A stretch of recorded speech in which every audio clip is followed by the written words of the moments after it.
오늘은 기독교 절기 중에 아주 특별한 날이에요. 침묵의 수요일이라고 불리는 그런 날입니다. 예수님께서 십자가에 달리시기 전에 이 마지막 일주일이죠. 고난 주간, 우리가 그렇게 고난 주간을 지나고 있는데, 이 고난 주간 중에서도 예수님의 어떤 공개적인 사역이 거의 나타나지 않는, 기록되지 않는 날이 바로 이 고난 주간의 이 수요일인데, 그렇기 때문에 오늘을 역사 속에서는 침묵의 수요일, 그렇게 침묵의 수요일로 그렇게 불렀습니다. 근데 정말 이 성경 가운데 고난 주간의 수요일에 아무런 일정이 기록되어 있지 않는다고 해서 이날에 정말 실제로 아무 일도 없었을까요? 여러분 어떻게 생각하세요? 그렇지 않았을 것입니다. 단순히 예수님을 못마땅하게 여겨서 오랫동안 이 예수를 어떻게든 없애버리려고 했던 당시 종교 지도자들의 음모와 모의는 이 수요일에도 계속 되었을 거고요. 그리고 예수님을 이제 배반하기로 마음먹고 그를 팔아 넘기기로 작정했던 가룟 유다의 배반 프로젝트도 아마 이 수요일에 계속 진행되었을 것입니다. 예수님께서 이 중요한 일주일의 시간 속에서 예수님께서도 아무것도 하지 않으셨을 가능성은 거의 없을 것입니다.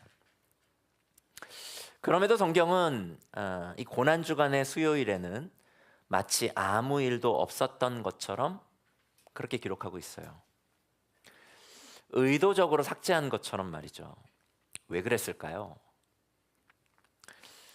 분명한 것은 예수님께서 십자가로 가시는 그 마지막 일주일, 너무나 중요한 그 역사적 시간의 한 조각을 성경이 침묵으로 채우고 있다는 것입니다.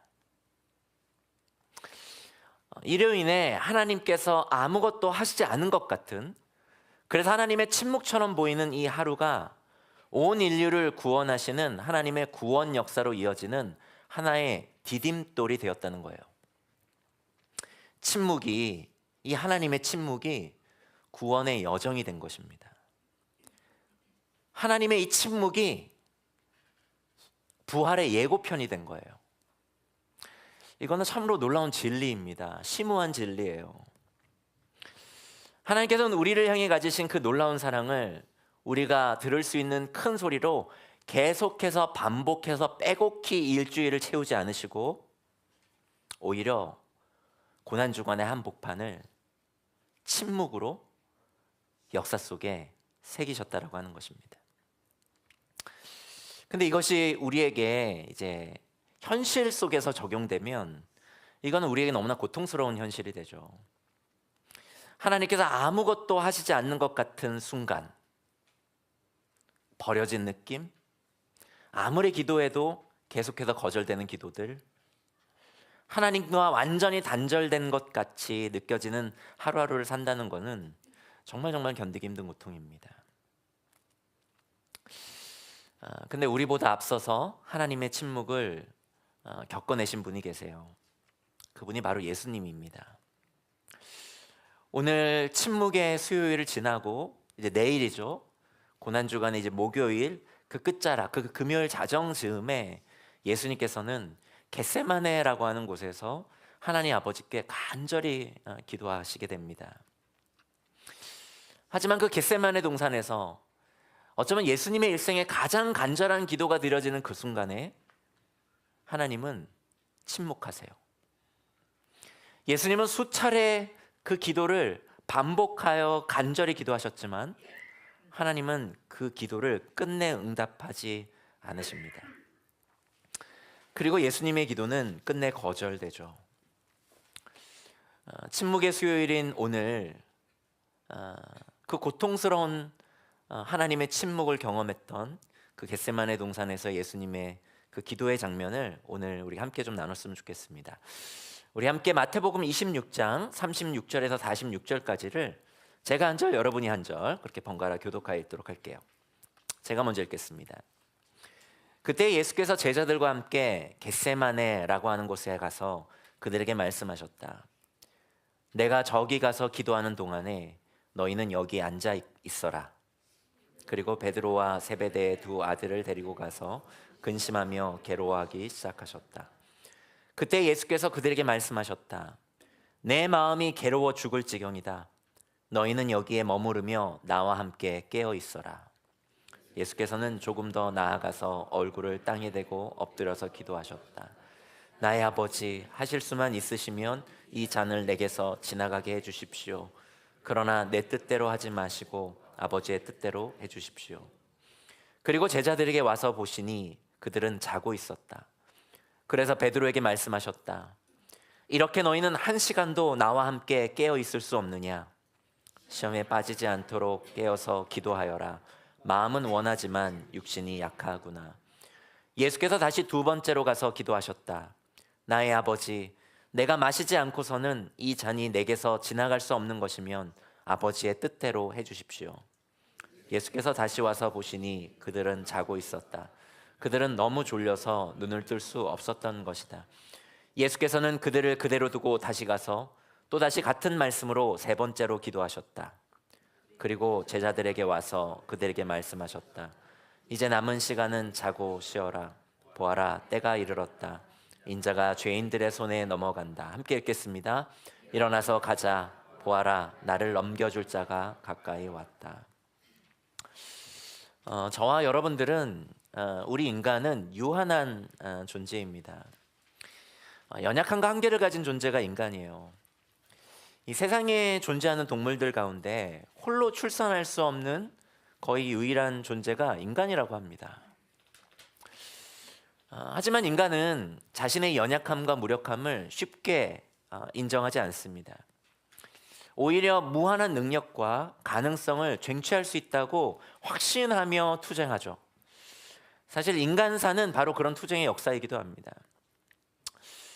실제로 모르겠어요. 여러분 가운데는 갖고 있는 능력과 그리고 강한 어떤 의지력, 여러분이 갖고 있는 그런 능력으로 지금까지 계속해서 많은 것들을 이루시고 성취하신 분들이 계실지 모르겠습니다.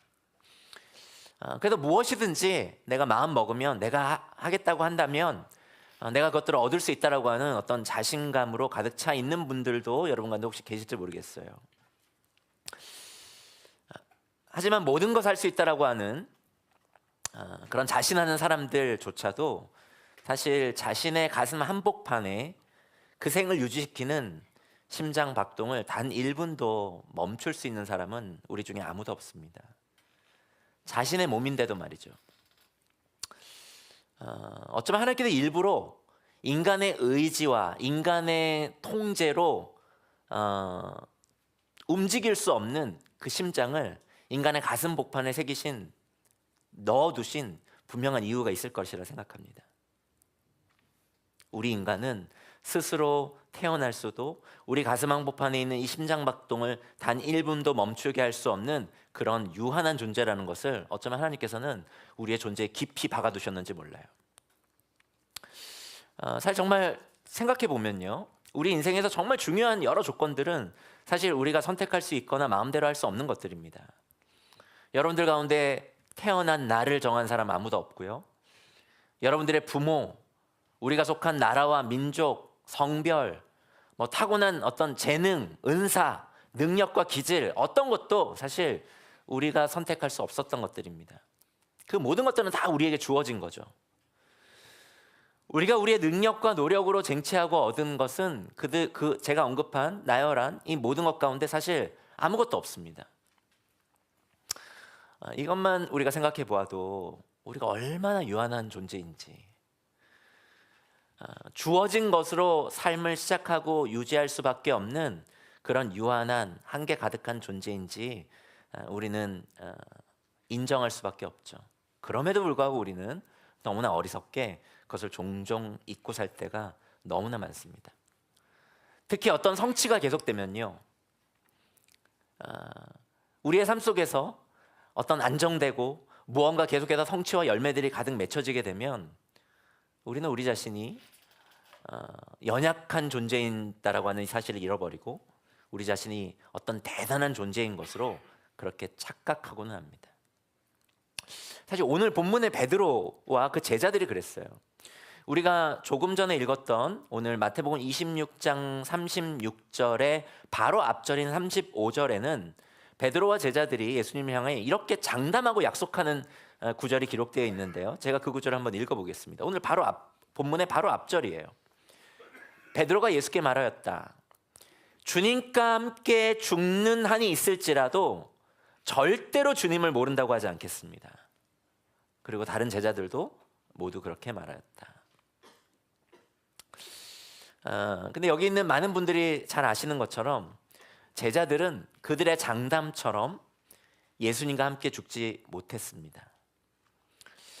예수님이 이제 로마의 정치범으로 이제 몰리기 시작하고 점점점 분위기가 예수를 추종하고 뒤따르고 예수님을 막 이제는 유대인의 왕으로 이 로마 제국으로부터 자신을 구원할 어떤 메시아로 그렇게 사람들이 막 열광적으로 찬양하며 뒤쫓았던 그런 분위기가 갑자기 반전되고 예수님이 로마에 의해서 처형되고 이제는 예수를 뒤따르는 제자들조차도 이제는 처형되어야 한다라고 하는 그런 분위기가 조성되기 시작하니까, 그래서 예수님이 로마의 정치범으로 죄를 뒤집어쓰고 이제는 십자가에 처형될 그 위기에 몰리게 되니까 제자들이 어떻게 했습니까? 제자들이 장담한 것처럼 예수님과 함께 죽기는커녕 자기들에게 불똥이 튈까 봐 두려워서 다 튀어버렸죠. 자신들도 그 위기에 처할 것을 두려워해서 예수님을 부인하고 다 도망가 버리고 말았습니다. 이러한 일을 겪기 전에 그들 스스로는 예수님을 향한 자신의 사랑과 믿음이 참으로 견고하다고, 내 믿음이 어떤 상황 가운데 흔들리지 않을 것이라고 그렇게 생각하고 확신했지만 그것은 그들의 착각이었죠. 그들의 믿음은 세상의 위협과 그로 인해 엄습한 그들 내면 가득히 채운 두려움 속에서 연기처럼 사라져버리는 보잘것없는 믿음이었습니다. 제자들의 뭐랄까요, 그 믿음의 수준이 다 뽀록 난 거죠. 제자들은 정말 연약한 사람들이었습니다. 제자들의 연약함은 오늘 본문에서도 여실히 드러나죠. 예수님의 십자가라고 하는 엄청난 고통을 앞두고 한 인간으로서 하나님께 기도하기 위해 겟세마네라고 하는 곳으로 가십니다. 거기에서 이제 제자들, 특별히 베드로와 야고보와 요한을 데리고 함께 기도하길 청하셨어요. 하지만 제자들이 어떻게 예수님의 그 기도의 동역에, 초대에 어떻게 반응했습니까? 제자들은 여러분이 읽으셨던 것처럼 예수님과 함께 그 기도에, 예수님의 그 기도에 동역하지 못했고 동참하지 못했습니다. 십자가를 앞둔 예수님의 그 깊은 고뇌와 고독에 제자들은 한 줌도 공감하지 못했어요. 공감하기는커녕 그들은 피곤을 이기지 못하고 잠들어 버리고 맙니다. 그것이 그들의 실존이고 실력이며 수준이었어요. 제자들은 예수님 앞에서 호언장담하며 큰 소리 쳤지만 실상 그들의 믿음의 수준은 이처럼 절망적 수준이었습니다. 하지만 그들은 그것을 전혀 자각하지 못하죠. 오늘 이 겟세마네 동산에서 예수님께서 기도하신 이 순간에도 제자들은 그것을 전혀 자각하지 못합니다. 그렇다면 우리는 어떨까요? 오늘 이 자리에 계신 여러분들의 믿음의 수준은 어떤 수준일까요? 나들목 동행교회의 하늘가족 기수가 우리의 믿음에 비례할까요? 아니면 교회 생활의 연차가 우리의 믿음의 수준에 비례할까요? 목자나 목사와 같은 교회 내 우리의 직책이 우리의 믿음을 말해줄 수 있을까요? 여러분 어떻게 생각하십니까? 교회의 여러 가지 행사들, 또 교회를 세워가는 데 있어 발휘되는 우리가 갖고 있는 어떤 기획력, 아이디어, 여러 능력과 역량의 정도가 우리의 믿음이라고 얘기할 수 있을까요? 아니요, 그렇지 않습니다. 그 모든 것들은 우리의 믿음을 착각하게 해주는 어떤 조건들이 될지는 모르지만 그 모든 것들은 우리의 믿음을 말해주는 것이 아닙니다. 그렇다면 우리의 수준이 어느 정도인지 알려면 어떻게 해야 될까요? 어떻게 해야 우리 믿음의 수준을 제대로 파악할 수 있을까요? 위기를 만나야 합니다. 삶에 쉽지 않은 문제를 마주하면 됩니다. 고난과 고통 속에서 우리의 믿음의 수준은 오늘 제자들처럼 드러나게 되기 때문에 그렇습니다. 그때 우리의 반응과 우리의 고백과 우리의 상태가 우리의 진짜 믿음의 수준이에요. 십자가 처형을 앞에 두고 로마 군사들에게 무력하게 잡힌 예수님께 모두가 등을 돌리고 도망쳐버린 제자들의 그 믿음의 수준이 그 순간 드러났던 것처럼 말이죠.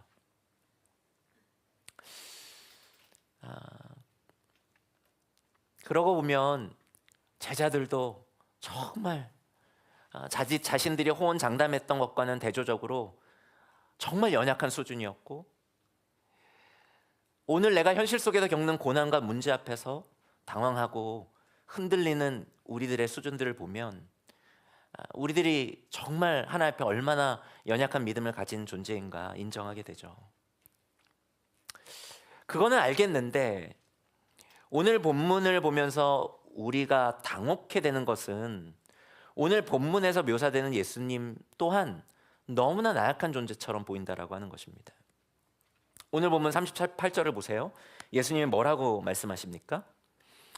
내 마음이 매우 고민하여 죽게 되었다라고 말씀하십니다.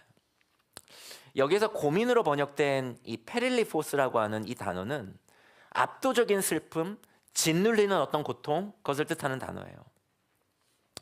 실제로 예수님이 이 고민과 고통이 얼마나 심했는지 예수님은 3번씩이나 기도하시면서 뭐라고 하나님 앞에, 아버지 앞에 기도하십니까? 아버지, 이 잔을 내게서 옮겨주십시오 라고 간절히 기도합니다. 아버지, 하실 수만 있으시다면 이 잔을 내게서 옮겨주십시오, 이렇게 간절히 기도하죠. 예수님의 이런 나약한 기도는 전혀 하나님의 아들답지 않은, 어쩌면 하나님답지 않은 너무나 유약한, 어쩌면 저와 여러분에게나 어울리는, 이렇게 예수님 앞에 뺑소니 치면서 주랭랑 쳤던 이런 나약한 제자들에게나 어울리는 그런 너무나 유약한 인간의 기도처럼 보입니다. 그렇지 않습니까? 근데 여러분, 예수님께서 이렇게 고통과 고민에 짓눌리셨던 이유는 단지 십자가형의 고통이 자신이 앞둔 그 십자가에서 처형되어서 겪게 될 그 육체적인 고통이 너무나 두려웠기 때문만은 아니었을 것입니다. 물론 이 십자가형은 정말 엄청난 그 고통을 수반하는 그런 사형제도였어요. 산채로 사람을 나무에 매달아서 손목과 발목에 큰 대못을 박아 고정시키는 이 잔혹한 사형법은 모든 인간에게 두려움과 공포를 안겨주는 그런 사형 방법임에 틀림없습니다. 하지만 예수님의 이 고민과 이 고통, 이 페릴리포스, 이 압도적인 예수님의 그 슬픔과 짓눌리는 이 고통의 그 이유는 그것만은 아니었을 것입니다. 그것 이상으로 인한 것이었을 것이에요. 그것은 39절을 통해 우리가 알 수 있습니다. 예수님께서 39절에서 뭐라고 기도하세요? 나의 아버지, 하실 수만 있으시면 이 잔을 내게서 지나가게 해주십시오. 그렇게 기도하고 있습니다. 여기에서 예수님께서 옮기고 싶어하는 이 잔이 무엇을 의미하는지가 굉장히 중요해요. 그건 우리 예레미야 25장 15절을 보면 우리가 유추해낼 수 있습니다. 예레미야 25장 15절을 우리 함께 같이 한번 읽어볼까요? 같이 읽겠습니다. 시작. 주 이스라엘의 하나님께서 나에게 이렇게 말씀하신다. 너는 내 손에서 이 진노의 포도주 잔을 받아라. 내가 너를 문 민족에게 보낼 터이니 그들 모두에게 그 잔을 마시게 하여라. 이 잔은 예수님께서 옮기시기 원하는 이 잔은 바로 예레미야 25장에 있는 이 하나님의 진노의 잔이었습니다. 그러니까 예수님의 죽음은 단순한 죽음이 아니었다는 거예요. 예수님의 죽음은 어떤 죽음입니까? 죄에 대한 하나님의 진노의 심판을 온전히 받아내야 하는 그런 죽음이었습니다. 저와 여러분들, 우리 인간이 감당해야 할 그 죄의 대가와 무게를 홀로 오롯이 지셔야 하는 것이었어요. 예수님은 전혀 죄가 없으셨지만 죄 자체가 되어서 하나님의 쏟아지는 심판의 대상이 되셔야 했던 것입니다. 죄이실 수 없는 그분에게, 거룩한 의의 존재인 그분에게 죄 자체가 되어서 하나님의 쏟아지는 심판을 감내해야 되는 이 일은 예수님에게 정말 피하고 싶었던 그런 일이었을 것입니다. 그래서 할 수 있다면 다른 방법을 찾고 싶으셨을 것입니다. 그래서 예수님은 수차례 하나님 아버지께 이 잔을 내게서 옮겨달라고 그렇게 강청하고 계신 것입니다. 하지만 하나님 아버지는 이 아들의 기도에 침묵하십니다. 그리고 거절하시죠. 그런데 이 잔인한 하나님 아버지의 이 침묵은요, 겟세마네에서 드려진 이 예수님의 기도 때만이 아니었어요. 이 하나님의 침묵은 너무나도 잔인하게 계속해서 이어집니다. 이후 예수님이 로마 군사들에게 이제 붙잡히거든요. 그리고 예수님에게 어떠한 일들이 일어나죠? 예수님에게 끔찍한 고문이 이어지죠. 그리고 비참하리만큼 모멸감을 갖게 하는 조롱을 받으십니다. 그런데 당신의 아들이 이런 비참한 지경에 놓여 있는데도 하나님 아버지는 아무것도 하지 않으세요. 계속 침묵하실 뿐입니다. 예수님이 어떤 일들을 당하는지 요한복음 18장 39절에서 19장 3절까지를 제가 한번 읽어볼게요. 6월절에는 내가 여러분에게 죄수한 사람을 놓아주는 관례가 있어. 그러니 유대 사람들의 왕을 놓아주는 것이 어떻겠소? 그들은 다시 큰 소리로 그 사람이 아니요 바라바를 놓아주시오 하고 외쳤다. 바라바는 강도였다. 그때 빌라도는 예수를 데려다가 채찍으로 쳤다. 병정들은 가시나무로 왕관을 엮어서 예수의 머리에 씌우고 자색 옷을 입힌 뒤에 예수 앞으로 나와서 유대인의 왕 만세 하고 소리치고 손바닥으로 얼굴을 때렸다. 당시 로마 총독이었던 이 빌라도가 예수에게서 어떠한 죄를 찾지 못하자 사람들에게 죄수 한 명을 놓아줄 수 있는데 그런 관례가 있는데 여기 있는 이 유대 사람들의 왕이라고 하는 이 사람을 놓아주는 것이 어떻겠습니까? 라고 유대 군중들에게 묻습니다. 그러니까 사람들이 뭐라고 얘기합니까? 그 사람을 놓아주면 안 됩니다. 강도 저 바라바를 놓아주십시오. 이렇게 얘기하죠. 그 군중들이 예수를 죽이고자 하는 그런 군중들의 목소리가 너무나 거세지니까 빌라도가 그 군중들의 호응에 힘입어서 예수를 채찍으로 치죠. 그리고 로마 군사들은 예수님의 그 뺨을 때리면서 유대인의 왕 만세라고 하면서 예수님을 조롱합니다. 만약에 여러분의 아들이 세상에서 그런 모욕을 당하고 있다고 한다면은 여러분 가만히 있을 수 있으시겠습니까? 아들이 이런 일을 당하는데 가만히 있는 아버지라고 한다면은 그가 진짜 아버지일까요? 그런 하나님이 정말 선한 하나님이 맞습니까? 실제로 예수님이 십자가에 달리시자 또 여러 사람들이 예수님을 조롱합니다. 너가 만일 하나님의 아들이라면 하나님이 너를 구원하지 않겠느냐? 하나님의 아들이라며 너의 하나님께 구원해달라고 해봐라. 그렇게 조롱하며 십자가에 달리신 예수님을 향하여 그렇게 조롱을 쏟아놓습니다. 그런 조롱 속에서도 하나님 아버지는 그의 아들을 그 조롱과 십자가에서의 그 비참한 죽음에 그냥 내버려 두십니다. 철저한 침묵 속에서 말이죠. 벌써 꽤나 옛일이 됐지만 제가 언제 한번 얘기했나요? 저의 그 막내 하진이가 태어난 지 3주밖에 안 됐을 때, 이제 채 20일 정도밖에 되지 않았을 때 뇌수막염이 생겼습니다.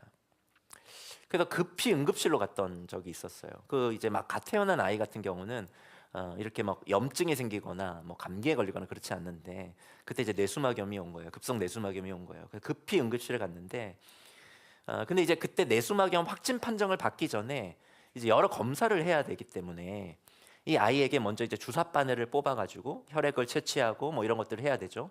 근데 이제 3주밖에 안 된 20여일밖에 되지 않은 갓난 아이였기 때문에 아이의 혈관이 너무나 작았습니다. 그게 이제 이 혈관을 어른들 같은 경우 혈관이 굵기 때문에 이제 바늘을 이렇게 꽂기가 너무나 수월했는데 20일밖에 되지 않은 아이에게 이 혈관을 찾기가 너무나 어려워서 그때 응급실에 있는 그 의사가 우리 하진이 20일밖에 되지 않은 아이의 손목과 발목을 몇 차례 쑤시는 거예요. 예. 이거 왜 안 되지? 왜 안 되지? 하면서 애는 막 자지러지게 우는데 그 아이의 손목과 발목을 몇 번 꽂아도 피가 안 나오니까 어떤 때는 그걸 꽂은 채로 그 손목을 휘젓는 거예요. 막 혈관을 찾아서. 그러니까 애가 이제 그 너무나도 그 여러분 이렇게 울 때는 소리가 안 나는 자지러지는 울음 아십니까? 그렇게 울면서 하진이가 고통스러워하는 거예요. 제가 그 광경을 보는 아버지였는데 그때 제 마음이 어땠을까요? 제가 진짜 너무 화가 났습니다. 너무. 대한민국의 의사가 이렇게도 실력이 없나? 그때 서울대 분당 서울대 병원이었거든요. 그래서 제가 진짜 그 의사에게 정말 막 뭐라고 했습니다. 막 뭐라고 하고 그때 속으로 정말 의사를 몇 번이나 후려쳤는지 몰라요. 정말 속으로 정말 제가 욕 잘 안 하지만 그때 진짜 엄청나게 욕을 쏟아부었습니다. 제가 아마 평생 한 욕보다 그날 한 마음으로 했던 그 욕과 저주가 정말 더 많았을 거예요. 근데 그때 제가 한 일이 뭐였는지 아십니까? 몇 번 심호흡을 하고 속으로 참자 하지나 이걸 견뎌야, 이걸 지나야 너 나을 수 있어. 조금만 더 참자. 아프지? 아빠 곁에 있어. 이거 지나야 너 나을 수 있어 하면서 제가 속으로 울음을 삼키면서 20일 정도 된 그 아들 하진이를 마음으로 응원했습니다. 자지러지게 우는 그 아들을 다독이며 속으로 그렇게 계속 응원했어요. 그러면서 그때 떠오른 생각이 있었습니다. 병을 낫게 하기 위한 작은 바늘을 아들의 손목에 꽂는 것도 아버지로서 이토록 화가 나고 가슴이 아픈데 자신의 아들을 작정하고 죽이기 위하여 잔혹하게 십자가 위에서 자신의 아들의 손목과 발목에 못을 박는 사람들을 향한 하나님 아버지의 마음이 어땠을까? 저 같으면 다 쓸어버렸을 것입니다. 적어도 그 의사는요, 제가 욕하고 저주했던 그 의사는 제 아들을 살리기 위해서 그러고 있잖아요. 그래도 화가 났는데 누군가 제 아들을 죽이기 위해서 나의 아들의 손에 못을 박는 일이 있다고 한다면은 저는 아버지로서 그들을 살려두지 않을 겁니다. 그런데 하나님이 침묵하고 계신 겁니다. 아들의 어쩌면 비명 같은 겟세마네에서의 그 간절한 기도에도 하나님이 눈을 꾹 감고 있는 거예요. 귀를 틀어막고 계신 겁니다. 그 기도를 끝까지 견뎌내시고 그 기도를 거절하신 거예요. 그래서 결국 당신의 아들을 십자가에 못 박게 내버려 두신 겁니다. 우리의 하나님 아버지는 십자가에 그 아들이 못 박혀 달릴 때 몇 번 심호흡을 하고는 분명 이렇게 되뇌이시면서 아들 예수를 응원하셨을 겁니다. 참아야 한다, 아들아. 이걸 지나야 저들을 살릴 수 있다. 참아야 한다, 아들아. 이걸 지나야 저들을 살릴 수 있다. 참아야 한다, 아들아. 이걸 지나야 저들을 살릴 수 있다. 2000년 전 만약 하나님께서 아들 예수의 기도에 침묵하거나 거절하지 않으시고 결국 응답하셨다면, 그래서 예수님을 십자가에서 결국에는 구원해 내셔서 그 조롱하는 자들을 무릎 꿇리고 예수님 뺨을 때렸던 자들을 무릎 꿇려서 결국 예수를 죽지 않게 하셨다면 그 이후 인류의 미래는, 그리고 우리의 인생은 어떻게 되었을까요? 하나님께서 예수님께 쏟으셨던 그 진노의 잔, 그 심판은 결국 저와 여러분에게 다 쏟아졌을 것입니다. 그리고 우리 모두가 마주하게 될 그 죽음은, 여기 있는 우리 누구도 피할 수 없는 그 죽음은 구원과 부활이 아니라 결국 엄중한 심판과 그로 인한 비명과 후회와 원망과 분노로 가득했을 것입니다.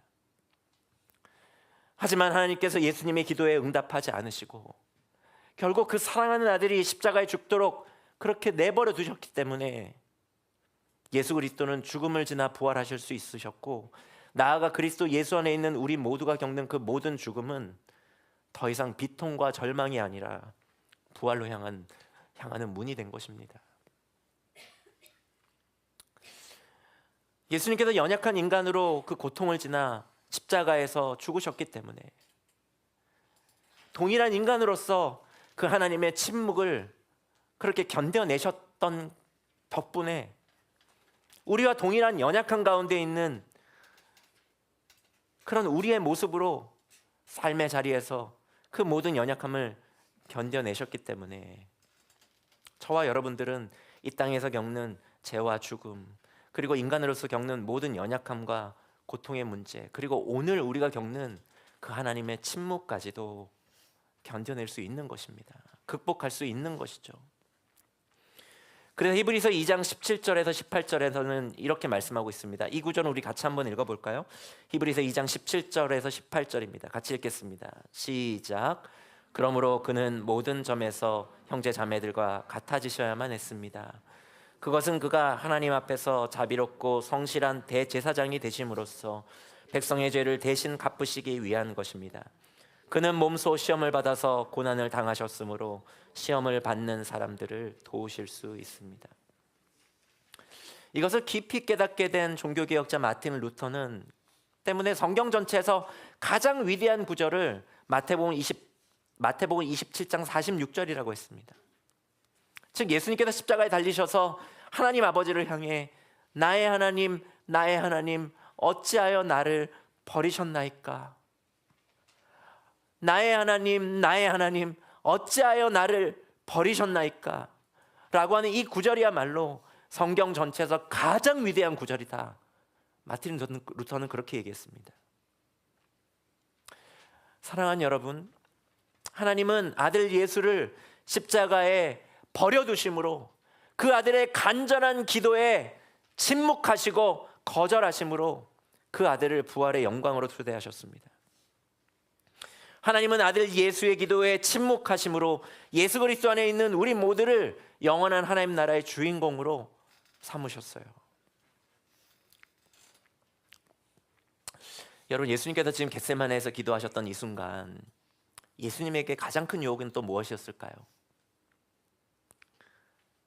여러분이 예수님이었다면 어떤 유혹이 그 겟세마네 동산에서 그 기도의 순간에 여러분을 흔들었겠습니까?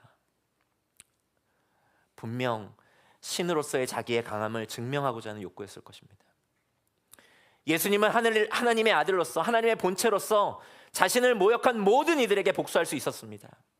그들 앞에서 자기를 증명하시고 그 모든 이들을 자신 앞에 무릎 꿇릴 수 있었다고요. 하지만 하나님이 그 예수님의 그 아들의 기도에 침묵하시고 거절하시고 마음을 굳게 먹으시며 하나님의 그 아들 예수의 기도에 응답하지 않으셨던 것처럼 예수님도 이 유혹에 굴복하지 않으셨습니다. 왜냐하면 그래서는 우리를 살릴 수 없기 때문입니다. 십자가에서 죄로 인한 하나님의 진노의 잔을 자신이 대신하여 감내하지 않으시면 우리가 살 길이 없었기 때문입니다. 그래서 예수님께서는 아버지, 만일 하실 수 있거든 이 잔을 내게서 옮기시옵소서라고 기도하시면서 그 이후에 예수님께서 그렇게 덧붙이셨죠. 그러나 내 뜻대로 마시고 아버지의 뜻대로 하시옵소서. 예수님도 알았던 겁니다. 인간의 몸을 입고 오신 그 예수님께서 그 심판을, 죄 자체가 되어 심판을 다 감내하는 것은 예수님에게도 너무나 고통스러운 일이었지만 내가 신적인 강함을 드러내 이 길을 포기하면, 이 잔을 거부하면 내가 사랑하는 이들을 살릴 수 없다라는 것을 예수님도 너무나 아셨기 때문에, 그것을 포기하기에는 예수님이 우리를 너무나 사랑하셨기 때문에 예수님은 우리의 자리에 그 겟세마네 기도의 분투를 지나 기어이 서신 것입니다. 응답되지 않는 기도로 인해 고통스러운 그 삶의 자리에 그래서 서신 거예요. 수많은 유혹을 겪는 그 연약한 육체로 그래서 그분은 사신 것입니다. 아버지 없는 가정에서 가난을 감내해야 하는 자리에 그래서 그분이 그렇게 살아내신 겁니다. 그리고 마침내 우리가 달려야 하는 그 십자가의 자리까지 죄인처럼 달리신 이유가 바로 그 때문입니다. 그래서 죄인들이 받아야 할 그 모든 하나님의 진노를 고통 가운데 다 받으시고 죄인들인 우리를 대신하여 죽으신 이유가 우리를 그토록 포기할 수 없는 그분의 사랑 때문입니다. 만약 그것이 사실이라고 한다면 예수님께서 지신 그 십자가는 바로 저와 여러분들, 우리를 위한 십자가입니다. 사랑하는 여러분, 잊지 마십시오. 하나님은 강함으로 정의되지 않았습니다. 사랑으로 정의되었어요. 요한일서 4장 8절에서 성경은 하나님은 사랑이시라 라고 감히 하나님을 정의합니다. 저와 여러분이 하나님을 믿고 따르는 이유는 그분의 강함 때문이 아닙니다. 그분의 사랑 때문이에요. 우리를 향해 포기하지 않으신 그 십자가의 사랑이 우리의 자아를 굴복시킨 것입니다.